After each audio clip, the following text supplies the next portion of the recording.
Hello and welcome to the Matthew Allton Art channel again. Today I'm hoping to do a fast and loose oil painting on a box canvas that a friend gave me that they didn't want to use. Those of you that follow the channel know that I've started a Patreon and that we have a fortnightly art challenge on there, and the current one for this fortnight is skies. So I've got a photograph that I took last week when I was on holiday up near Ulverston, near the Lake District, looking across the estuary. And there's some dramatic clouds and stuff on this photograph. So I'm going to try and do that justice. I'm not sure it'll work out or not. But let's see how we get on. You can see that I've already drawn out roughly where the clouds are and the beach and the distant mountains and that sort of thing using pencil on the canvas. I'm going to be using the Rowney gradual oil paints that I normally use for my oil paintings, with a bit of liquid original to improve the flow of the paint on the canvas. I don't usually use canvas to paint on, I usually use paper. I find the texture of canvas a bit rough, but this isn't going to be a detailed sketch at all. I want it to be sort of quite rough and sketch-like, really, when I finished it.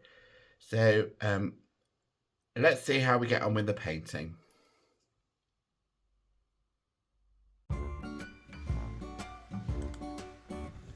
I'm starting here by adding some blue for the sky. I started a bit dark, I thought, so I lightened it up with a bit of white added. It's just ultramarine blue. And now I'm starting to add some of the darker clouds in the foreground above. Again, these are possibly a little bit dark, and you'll see that I lighten those up as we go through the painting. They're made up of ultramarine blue, raw umber and a bit of red just to warm them up slightly. Sort of getting used to the surface. I'm using quite a big brush, as you can see. I'm not going to get bogged down in too much detail in the beginning, certainly of this painting. Just sort of blocking the main cloud shapes in at the moment. Working down the canvas, you'll see that of course the bottom of the canvas is off the edge of the video, which wasn't very well lined up by me, but after all, this is in response to a sky challenge, so the sky is the bit that's important for this video, I suppose. But I sort of end the video when I'm working down the page, so when I start working on the foreground a bit later on, I finish the video and show the final painting at the end. I've just added some of the darkest darks in the sky, that very bluey grey where it's sort of raining over the distant hills, you'll see, and also the lightest lights of the tops of those middle ground sort of clouds. That just helps me gauge the tonal values of the sky a bit better. And now I've done that, you can see that I'm going into the darkest clouds that I've added at the top and sort of lightening those a bit, but also adding edges to the clouds, so highlights in these nearer clouds. So here you can see that I'm lightening up the clouds above. There's a lot of toing and froing on this painting, so adding lighter areas, lightening bits up, darkening other areas until I get the sort of right balance. It's quite a complicated sky to paint. It's quite a stormy sky. There was rain falling actually on the far side of the estuary.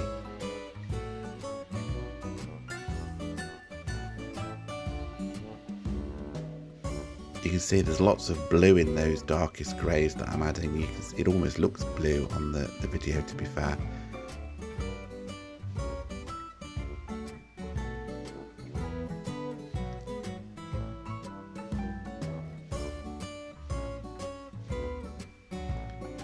You can see I'm using the same brush still, the large brush, and just trying to get the details of the further clouds now, which of course are smaller because they're further away, using the corner of that brush.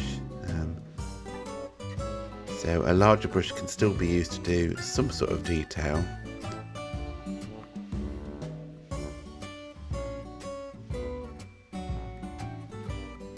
I didn't put liquid on the canvas for the sky, which I would normally do if I was using paper, and it was quite difficult to get the paint to spread with the initial first layer on the rough surface of the canvas. But of course now I'm building up paint onto paint, which is quite difficult. You've got to sort of load the brush with quite a lot of paint to actually add highlights, for instance, over darker areas, or darker areas over lighter areas. But that's essentially what I'm doing here. I'm sort of balancing the lights and darks.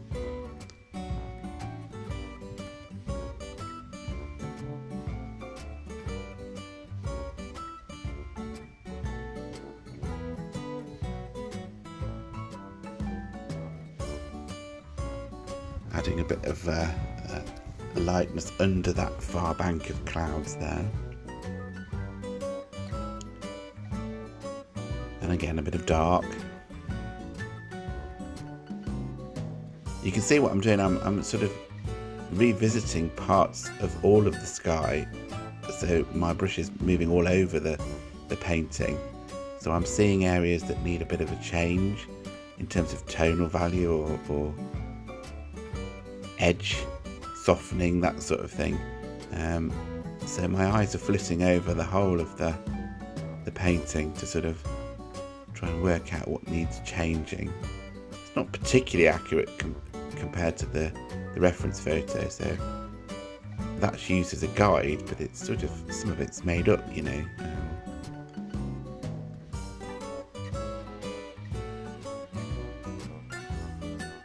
Again, those clouds in the foreground, the ones sort of above, are a bit dark, and I'm lightening those up again. I've also put a little bit of blue in the mix with the white to lighten it there, as if you can see the sky coming through the thinner parts of those clouds. It doesn't show up particularly well on the video.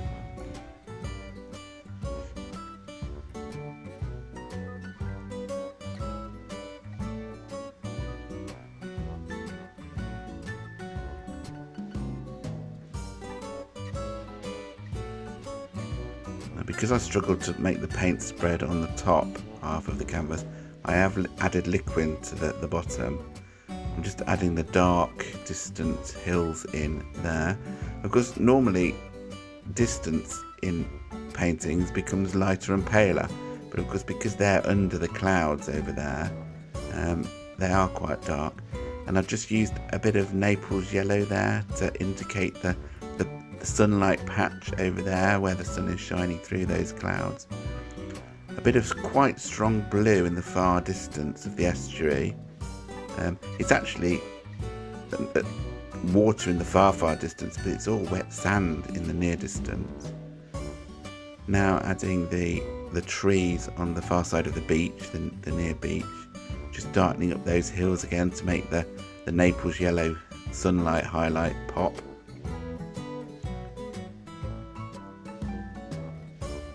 Adding some lighter areas and some darker areas to the wet sand to indicate the reflections from the sky above.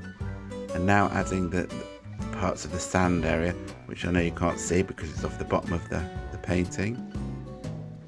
There's sort of a decayed old groin that is pointing into the picture from the left, which I've started to indicate. Just putting some hints of detail in the far distance using darker colours.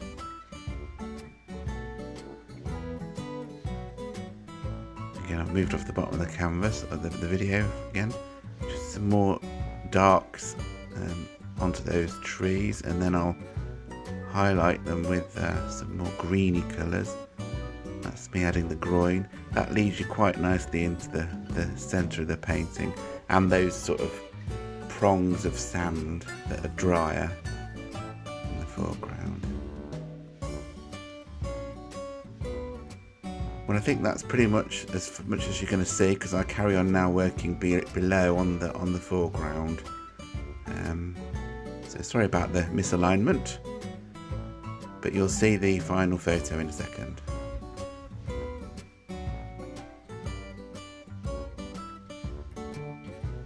Well, this is the final painting, and overall I'm fairly happy with it. The clouds look cloud-like.